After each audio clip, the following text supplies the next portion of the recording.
بسم اللہ الرحمن الرحیم نحمدہ ونصلی علی رسولہ الکریم وعلی آلہ واصحابہ وآل بیتہ اجمعین اما بعد۔ مسلمانوں کے ہاں جب بچہ پیدا ہوتا ہے سب سے پہلے دنیا میں آنے کے بعد اس کے کانوں میں نماز کا پیغام دیا جاتا ہے اور جماعت کے ساتھ پڑھنے کا پیغام دیا جاتا ہے۔ حالانکہ وہ نماز پڑھ نہیں سکتا، لیکن دنیا میں آتے ہی اس کو یہ پیغام سنانا شروع کر دیا۔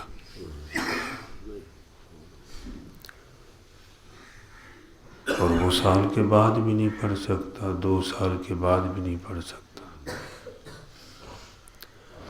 لیکن پیغام دنیا میں آتے ہوئے اس کو یہ سنایا گیا ہے کہ اللہ سب سے بڑے ہیں اور اللہ کے سوا کوئی عبادت کے لائق نہیں، اور سیدنا محمد صلی اللہ علیہ وسلم اللہ کے رسول ہیں، اور نماز کا پیغام دیا گیا۔ اور یہ بات سنائے گی کہ دونوں جہانوں کی کامیابی اسی میں ہے۔ اور جب تھوڑا سا سمجھدار ہوا تو پھر والدین کو یہی تلقین ہے کہ 7 سال کی عمر میں بچے کو مسجد میں لایا جائے، نماز کا عادی بنایا جائے، اور 10 سال کی عمر میں ڈانٹ ڈپٹ کر مار کر اس کو پڑھایا جائے، نماز پڑھائی جائے۔ اور مسلم معاشرے میں نماز کا پیغام بار بار دیا جاتا ہے، حی علی الصلاۃ، حی علی الفلاح، 5 وقت نماز کا پیغام دیا جاتا ہے۔ فجر کے وقت بھی یہ بات سمجھائی جاتی ہے کہ نیند سے بہتر نماز ہے، الصلاۃ خیر من النوم، کہ اس وقت سونے سے بہتر نماز پڑھنا ہے۔ اور کچھ نمازیں پھر نفلی عبادات بتائی گئی ہیں کہ ماحول کے اندر کوئی تبدیلی آتی ہے تو نماز پڑھو، جیسے نماز کسوف ہے، نماز خسوف ہے، نماز استسقاء ہے، عید کی نماز ہے، عیدین کی نمازیں ہیں، نفلی عبادات ہے۔ تو مسلم معاشرے میں نماز کو بہت زیادہ اہمیت دی گئی ہے اور نماز کی طرف راغب کیا گیا ہے۔ اور نماز ایسی عبادت ہے کہ اس میں بہت ساری عبادات کو جمع کر دیا گیا ہے۔ قرآن پاک کی تلاوت ہے، دعائیں ہیں، اور اللہ کی بڑائی ہے، حمد و ثنا ہے، رکوع ہے، سجدہ ہے۔ اکثر یہ بات کہا کرتا ہوں کہ جو عبادات اللہ پاک نے پہلی امتوں میں تقسیم کی اور اس کائنات والوں کو جو عبادات ایک ایک کر کے دی، اللہ پاک نے وہ ساری عبادتیں اکٹھی کر کے نماز میں رکھ دی، اور حضور صلی اللہ علیہ وسلم کی امت کو یہ عبادت عطا فرما دی، عبادات کا یہ مجموعہ دیا۔ اچھا، یہ دنیا سے گیا تو پھر بھی اس کو نماز پڑھ کر رخصت کیا گیا، سوچنے والی بات ہے۔ آیا تو دنیا میں نماز کا پیغام دیا گیا، اور دنیا سے جا رہا ہے تو پھر بھی نماز جنازہ تیار ہے، نماز پڑھ کر اس کو رخصت کیا گیا ہے۔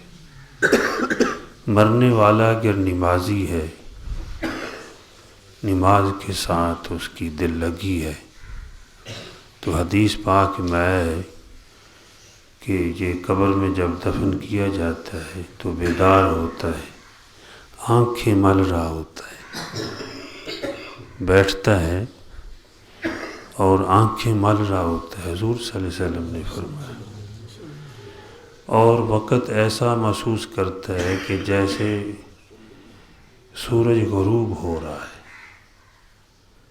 تو فرشتے آتے ہیں وہ سوال و جواب کے لیے، جیسے حدیث سنی ہے، تو یہ کہتا ہے دعونی اصلی،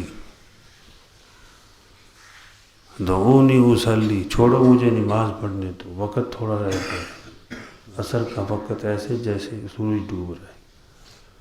تو وہاں بھی اس کو پڑھی ہے میں نماز پڑھ لوں،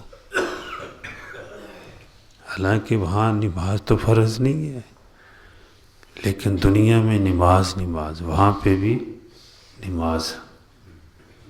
ایک حدیث میں آیا اس کی روح کو لے جایا جاتا ہے جب اوپر عرش کی طرف، تو عرش کے سامنے جا کر سجدہ کرتا ہے، وہاں بھی نماز، عروج ملا تب بھی نماز، موت کی نیند سے عالم برزخ میں بیدار ہوا تو نماز، میدان معاشر میں جائے گا تو اللہ جل جلالہ ساکھ کی تجلی فرمائیں گے، جو خاص قسم کی تجلی ہوگی، تو وہاں بھی سجدے میں گر جائے گا، وہاں میدان معاشر میں بھی نماز۔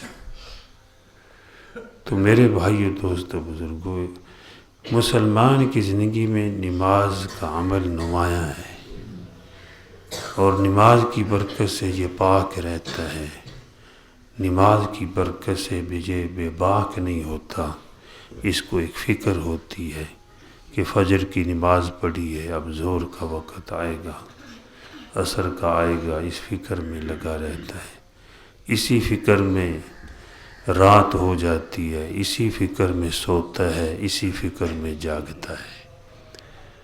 تو ہماری زندگی میں نماز نمایاں ہونی چاہیے، اس کی دعوت ہونی چاہیے، لوگوں کو جو ہے اس کی طرف بلایا جائے، اچھے طریقے سے بلایا جائے۔ بلکہ صحابہ کرام گھر سے نکلتے، صلاح راستے میں نماز کہتی جاتی، ایسا ماحول۔ تو جس معاشرے میں یہ ماحول ہوگا انشاءاللہ خیریں آئیں گی۔ اس لیے جہاں بھی جائیں اپنی زندگی میں نماز کو نمایاں رکھیں کہ بھئی نماز پڑھنی ہے، ایسے جیسے کوئی اور سوچتے ہی نہیں، نماز ہی نماز، اور اس کا پیغام ہونا چاہیے، کیونکہ مسلمان نماز سے دور ہو چکا ہے۔ جب نماز سے دور ہوا، مسجد سے دور ہو گیا، قرآن پاک سے دور ہو گیا، تو ان چیزوں سے جب دور ہوگا تو پھر اللہ کی رحمتوں سے دور ہوگا۔ تو اللہ جل جلالہ جو ہے مجھے بھی اور آپ کو بھی، بلکہ پوری دنیا کے مسلمانوں کو آداب کے ساتھ، اوقات کی پابندی کے ساتھ، جماعت کے ساتھ اللہ پاک نماز ادا کرنے کی توفیق عطا فرمائے۔ الحمدللہ رب العالمین، والصلاة والسلام علی سید المرسلین، اللہم انت السلام ومنک السلام، تبارکت یا ذا الجلال والاکرام۔ اللہم انا نسألک علما نافعا ورزقا واسعا وشفاء من کل داء۔ اللہم انا نسألک علما نافعا ورزقا طیبا وعملا متقبلا۔ اللہم انا نسألک رضاک والجنہ ونعوذ بک من سخطک والنار۔ اللہم انا نسألک حبک وحب من یحبک والعمل الذی یبلغنا حبک۔ ربنا تقبل منا انک انت السمیع العلیم۔ صلی اللہ تعالی علی خیر خلقہ محمد وعلی آلہ واصحابہ وآل بیتہ اجمعین برحمتک یا ارحم الراحمین، آمین۔